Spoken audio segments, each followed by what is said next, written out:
cette mélodie qui donne des frissons, la musique du chant des partisans, oui.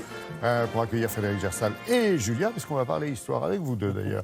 Avec Frédéric, parce que nous sommes le 17 juin et qu'il est bon de se remémorer chaque année, depuis 79 ans, ce discours qui a été le fameux appel vibrant du 18 juin. Mais dans la version un peu controversée. Enfin, racontez-moi tout ça. Oui, non, mais alors, en fait, tout a commencé au mois de juin. C'est vrai que le mois de juin 1940 est un moment clé, un moment important. La résistance commence vraiment. Enfin, elle a commencé. Parce qu'on a trop tendance à oublier. On se dit, cet appel avec cette fameuse image qui vraiment, là, on comprend tout de suite.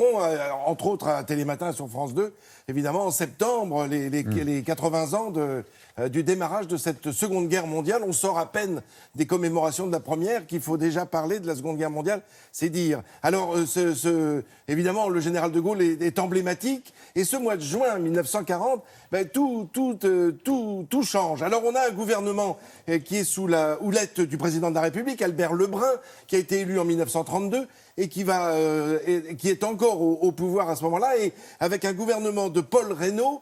Et regardez bien au fond à droite de ce gouvernement qui est présenté, on a le général de Gaulle qui est là. Il est passé de colonel à général au tout début du mois de juin, le 1er juin 1940. C'est un jeune général, si j'ose dire. Et le 5 juin, il rentre dans ce gouvernement comme sous-secrétaire d'État à la guerre.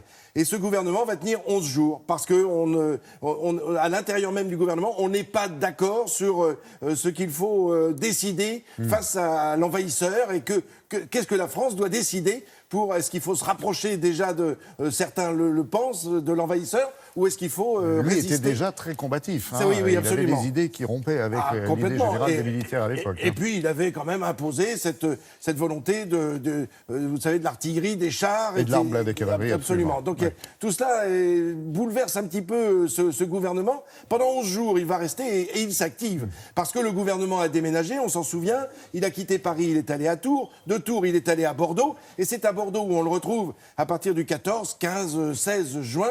Et c'est là qu'il va faire des allers-retours à Londres, qu'il va rencontrer Churchill et qu'il va avoir une oreille attentive de la part de Churchill. Et voilà pourquoi il décide, le 17 juin 1940, de quitter Bordeaux en avion et de rejoindre Londres, et de rejoindre Londres, où il fera venir sa famille, son épouse, ses enfants. C'est la capitale de Gaulle qui vous a changé. Oui. C'est bien, je voulais vous sauver la mise, mais c'est quand même lamentable. Donc, c'est le 17 juin qu'il arrive. Alors, il atterrit pas à Londres, il atterrit dans le Middlesex. Il va rejoindre Londres assez rapidement et retrouver Churchill, auquel il va demander surtout de pouvoir parler. Et ce qu'il veut, c'est s'exprimer et aller à l'encontre de ce que le maréchal Pétain, qui est au pouvoir, lui en Paris. Ben voilà.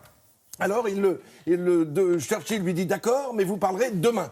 Et c'est cette journée du 18 juin qui est vraiment principalement importante. Il va passer une grande partie de sa matinée et de son après-midi à commencer à écrire. Geoffroy de Courcelles, qui est à ses côtés, qui est son aide de camp, va trouver une amie d'enfance, Élisabeth de Miribel. On va juste voir son portrait parce que, voilà, ça c'est le général de Gaulle avec Geoffroy de Courcelles. Et Élisabeth de Miribel, qu'on va voir derrière sa machine à écrire, c'est elle qui tape, qui essaye de décrypter les pattes de mouche du général de Gaulle. Et l'appel va être enregistré ce jour même à la BBC. On connaît l'image, on connaît la suite. Voilà, qui n'est pas la version originale, celle que l'on entend. Bien sûr, on ne l'a pas conservée. On ne l'a pas conservée. Merci beaucoup.